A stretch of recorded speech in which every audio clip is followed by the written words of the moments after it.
पुण्यातली एक मोठी बातमी। पुणे शहराला पाणी पुरवठा करणाऱ्या खडकवासला धरण साखळी क्षेत्रातील 4ही धरणातील पाणीसाठ्यात वाढ झाली आहे। खडकवासला धरण साखळी क्षेत्रामध्ये समाधानकारक पाऊस पडतोय।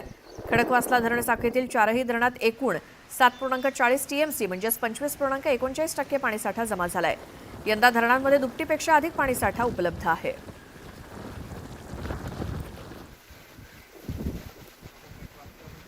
पुणे शहरामध्ये पाणी पुरवठा करणाऱ्या धरण क्षेत्रामध्ये समाधानकारक पाऊस झालाय।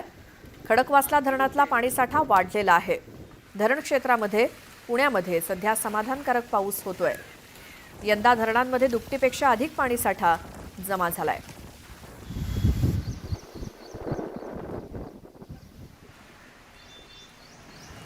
शहापुरातनं एक मोठी बातमी। रात्री शहापुरात झालेल्या मुसळधार पावसानं मुंबईला पाणी पुरवठा करणाऱ्या धरणांच्या पाणीसाठ्यात झपाट्यानं वाढ होतेय।